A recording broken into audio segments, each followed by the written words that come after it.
अगली खबर, उपराष्ट्रपति डेल्सी अंतरिम राष्ट्रपति बनाई गई। उपराष्ट्रपति डेल्सी को एंटरिम प्रेसिडेंट बनाया गया, लेकिन क्या आखिरकार मचाडो के हाथ में कमान आने वाली है? मचाडो भी नोबेल लॉरिएट हैं और इस समय जो एक पैटर्न दिखाई दे रहा है बांग्लादेश पैटर्न कि वो नोबेल लॉरिएट को वहां की एंटरिम सरकार का मुखिया बना दिया जाए, यूनुस की तर्ज पर, क्या यहां पर भी मचाडो को उसी तरीके से कमान दे दी जाएगी? प्रोफेसर अमिताभ, मुझे लग रहा है ऐसा ही होगा और जिस तरह से अव्यवस्था वहां फैली है, फैलाई गई है, मतलब ये आप ये जो कह रहे हैं ना सर, ये डिजाइन बहुत दिनों से अशोक सज्जनहार सर आपके पास ये देखिए, ये यहां पर नोबेल का दिया जाना और वहां नोबेल को लेते ही उसको ट्रंप को समर्पित करना। ट्रंप को मचाडो ने ये नोबेल समर्पित किया। उसके बाद जो घटनाक्रम है देखिए, अगर डॉट्स को कनेक्ट करें तो क्या आखिरकार ये कहानी आकर मचाडो पर ही रुकने वाली थी क्या?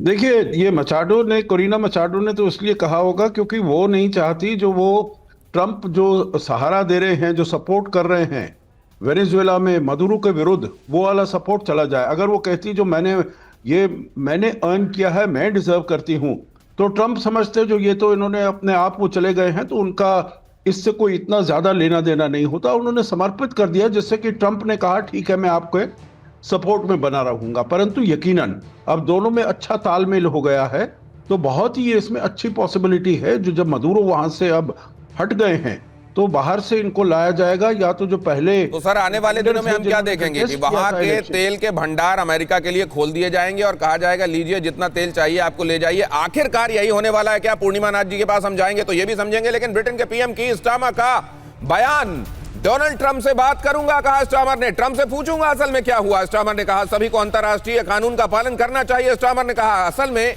यूरोपियन देशों की तरफ से, ज्यादातर यूरोपियन देशों की तरफ से जिस तरह के बयानात आए हैं उसमें यूनाइटेड किंगडम के ऊपर ये प्रेशर बन गया कि वो ये कहे कि नहीं मैं बात करूं, मैं पूछूं, पता नहीं कैसे हो गया।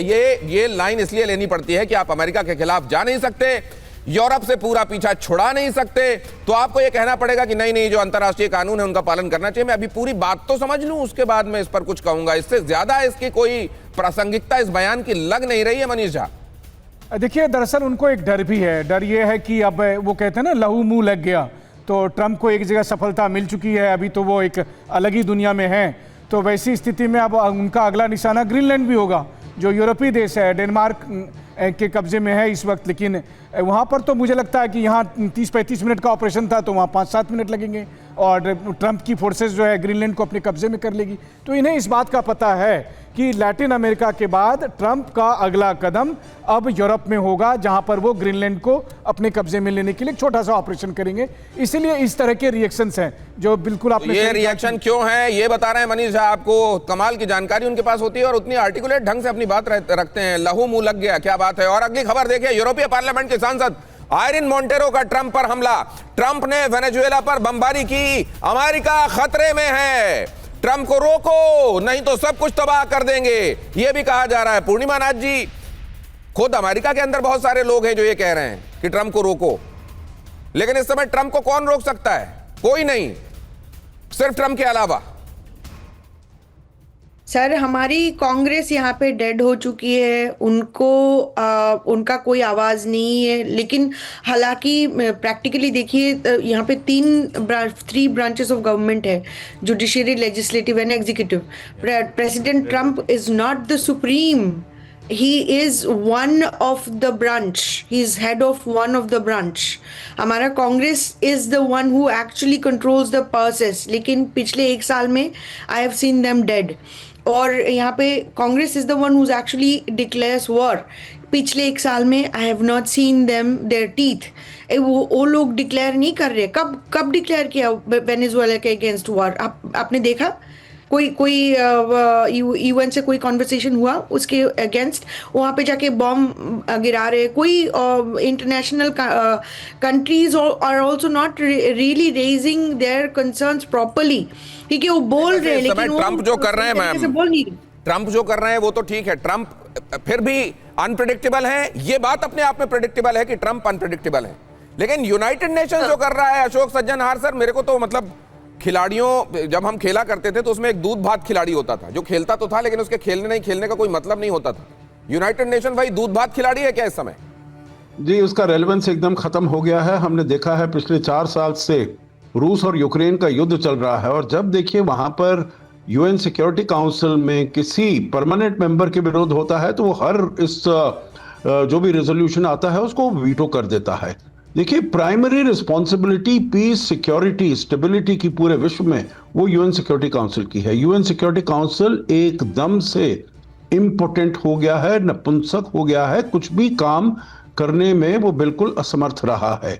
यूएन जनरल असेंबली कितने भी देखिए उन्होंने रेजोल्यूशंस पास किए रूस के विरुद्ध, 144 देशों ने रूस के विरुद्ध पास किया, 5 देश केवल रूस के साथ खड़े रहे, परंतु इसका कोई प्रभाव नहीं हुआ रूस के ऊपर। अभी भी ऐसा ही होने वाला है। अमेरिका है उसका परमानेंट मेंबर है यूएन सिक्योरिटी काउंसिल का। जब ईरान ये इजराइल और गाजा का था तब भी जो इजराइल के विरुद्ध रेजोल्यूशंस आते थे, दिनेश आपको याद है, सभी को वीटो कर देता था अमेरिका। अभी भी यही होने वाला है, उसका रेलेवेंस और नीचे होता जा रहा है। ये बहुत ही दुख की बात है। मल्टीलैटरलिज्म बहुत ही एकदम इफीट, बहुत ही वीक उस स्टेज पर पहुंच गया है, बहुत ही डिक्लाइन हो गया है। मल्टीलैटरलिज्म इस समय अपने एक तरीके से पाताल वाली गहराई पर जा चुका है और वेनेजुएला की सड़कों पर सुरक्षा दिखाई दे रही है। पुलिस के साथ सेना की टीमें उतरी हुई हैं। यह इंश्योर किया जा रहा है कि मादुरो की अनुपस्थिति में और किसी तरह का केओस न बढ़ने पाए। जैसा हमने आपको बताया, उपराष्ट्रपति को कार्यवाहक राष्ट्रपति बना दिया गया है, लेकिन इवेंचुअली ये लग रहा है कि मचाडो के हाथ में कमान दी जा सकती है और उसके बाद इवेंचुअली ये लग रहा है कि आखिरकार नियत देखिएगा अमेरिका की खुलकर साफ हो जाएगी। जैसे ही वहां के तेलों का भंडार डाइवर्ट किया जाने लगेगा अमेरिका की तरफ और अमेरिका जिधर बाजारों में देना चाहता है उस तरफ जाने लगेगा, वो सब आपको ये क्लियर हो जाएगा कि ड्रग कार्टेल असल में किस तरह का कार्टेल था। प्रोफेसर अमिताभ, इसमें कितनी देर, ये बेशर्मी भी सामने आने में कितनी देर लगेगी? ये बेशर्मी तो दुनिया को पता है, खुद यूएस कांग्रेस को पता है कि ऐसा नहीं हो रहा है, ये कोलंबिया के रास्ते से आता है। ये एक दूसरा एस्पेक्ट भी है दिनेश, अगर ध्यान दें तो एक राइट कंजर्वेटिव सरकारों को बहाल कराना वो भी एक इनका उद्देश्य है। हाल में होंडुरास में हमने देखा स्लेंडर मेजॉरिटी से जीत के आए।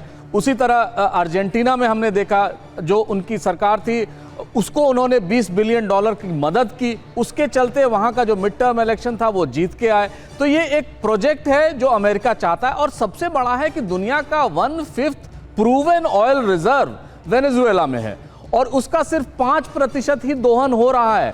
अभी भी अमेरिकी शेवरॉन कंपनी वहां ऑपरेट कर रही है जो सबसे ज्यादा पैसे देती है वहां की सरकार को, वेनेजुएला की सरकार को। तो अब तो खुली छूट मिल जाएगी इनको कि सारा शेवरॉन वहां से तेल निकाले। इसका खामियाजा ईरान को भुगतना पड़ेगा, क्योंकि आने वाले दिन में मैं बताऊं दिनेश, जब तेल के दाम बढ़ने लगते, अगर ईरान पे अटैक होता या कुछ नया होता, उस समय वेनेजुएला की तेल मार्केट में आएगी तो इन्फ्लेशन जो है अमेरिका में या दुनिया में ऑयल इन्फ्लेशन नहीं हो पाएगा। इसीलिए अब मुझे अगला अंदेशा लग रहा है कि ईरान इनके टारगेट पर आएगा, क्योंकि अगर ईरान, मैं तो वार्निंग उन्होंने दे दी है कि गोली मत चलाइए, अगर गोली चलाएंगे तो कुछ भी हो सकता है।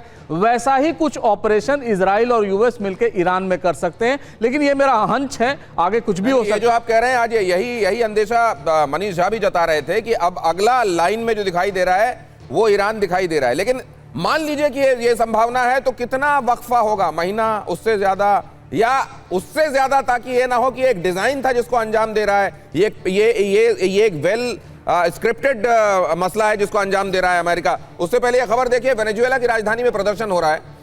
काराकस में कैसे प्रदर्शन हो रहे हैं? मादुरो के अगवा किए जाने के बाद बवाल है। यहाँ बड़ी संख्या में सड़कों पर उतरे हैं मादुरो के समर्थक।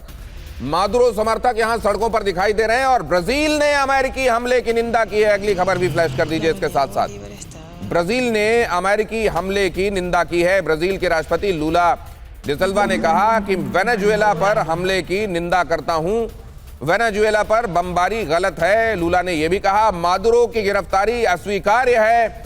लूला ने माफ कीजिए ये बात भी कही। लेकिन ये बातें ये हम लगातार देख रहे हैं कि वर्ल्ड ओवर बहुत सारे मुल्क अब इसको लेकर, पहले उन्होंने सोचा है, तोला है, मोला है और उसके बाद अब ये बोला है। लेकिन डेल्टा फोर्सेस के हर ऑपरेशन को सीक्रेट रखा जाता है। वेनेजुएला में चीनी हेलीकॉप्टर से उतरी US delta forces. Afghanistan, Libya और इराक में भी डेल्टा फोर्स का इस्तेमाल किया गया। अगली खबर देखिए, वेनेजुएला पर अमेरिका का ये विनाशक हमला। अमेरिकी हमलों से दहली राजधानी काराकस कैसे हुआ ये ऑपरेशन शुरू, वो देख लीजिए। काराकस के लागोइरा पोर्ट पर विस्फोट से हड़कंप। अमेरिकी फाइटर जेट्स ने लागोइरा पोर्ट को दहलाया। कई धमाकों से पोर्ट में भारी तबाही का दावा किया गया। उस समय वहां क्या देखा गया, क्या महसूस किया गया? जब रात के वहां 2 बज रहे थे, लोगों ने क्या सुना और कैसे दहशत से अपने घरों में दुबके रहे, जरा देखिए। उस समय की तस्वीरें देखिए, महसूस क्या हुआ होगा लोगों को, ये महसूस कीजिए आप, ये आवाजें भी सुनिए।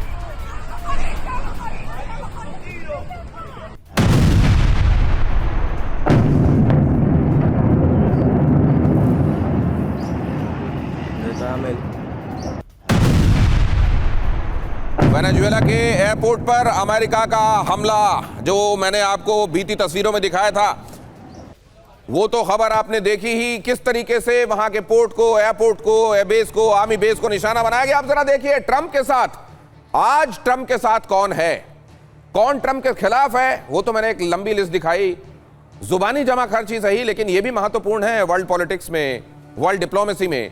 मादुरो के अपहरण पर दुनिया कैसे बटी हुई है। रूस, चीन, कोलंबिया, ईरान, चिली ट्रंप के खिलाफ हैं, ट्रंप के साथ हैं। अर्जेंटीना, इजराइल, ये ट्रंप के साथ खड़े हुए हैं। यूरोप बटा हुआ है। यूरोप में कई मुल्क जो हैं उन्होंने खुलकर ये आलोचना की है कि ये जो किया गया गलत किया गया। यूनाइटेड किंगडम हालांकि यहां पर आकर ये कह रहा है कि अभी हम बात करेंगे ट्रंप से और उसके बाद ये फैसला करेंगे कि किन परिस्थितियों में उनको ऐसा करना पड़ गया, जैसे अभी तक वो ऑब्लिवियन है, उसको मालूम नहीं है। लेकिन अब इसके बाद जियोपॉलिटिक्स में कुछ चीजें बदलेंगी फॉरएवर, या अमेरिका करता रहा है, 90 में भी किया, पनामा के केस में किया, और भी उदाहरण मैंने आपको बताए। जिसके पास लाठी है उसके पास हमेशा भैंस रहेगी। बेशक दुनिया कितना भी आर्टिकुलेट तरीके से ये कहे कि नहीं नहीं हम तो नियमों में चलने वाली अब दुनिया बन गए। अशोक सज्जनहार सर 30 सेकंड से। आप बिल्कुल ठीक कह रहे हैं, क्योंकि यही मैसेज है, और ये मैसेज देखिए पहले भी आ गया था। नेशनल सिक्योरिटी स्ट्रेटजी जो इन्होंने इशू की थी 4 दिसंबर को, उन्होंने बताया था जो वेस्टर्न हेमिस्फीयर उसमें हम डोमिनेट करेंगे, जो भी साउथ अमेरिका, लैटिन अमेरिका है उसमें हम डोमिनेट करेंगे, उसमें हम और किसी को आने की इजाजत नहीं देंगे, चाहे रूस हो, चाहे चीन हो, चाहे सिक्योरिटी सुरक्षा का संदर्भ हो या आर्थिक संदर्भ हो। चीन जैसे यहाँ पर अपनी आर्थिक बहुत संप्रभुता बनाने रखने के लिए बहुत तत्पर रहा है। तो ये मैसेज बिल्कुल साफ है। देखिए, और पूरे जो दक्षिण अमेरिका के देश हैं वो इस समय बहुत ही एंग्शियस हैं, बहुत ही नर्वस हैं, जो अमेरिका क्या करने वाला है। ये महत्वपूर्ण बात, पूरे लैटिन अमेरिका में ये थ्रेट परसेप्शन बड़ा हो गया है। अमेरिका जब से ये कहकर उसको एग्जीक्यूट करना उसने शुरू किया है, और खास तौर से ये वेनेजुएला के केस में दिखाई दिया है कि पश्चिमी हिस्सा जो है गोलार्ध, पश्चिमी गोलार्ध, वहां का किंग तो अमेरिका रहना चाहता है, और मारिया कोरिना मचाडो को मिल सकती है कमान।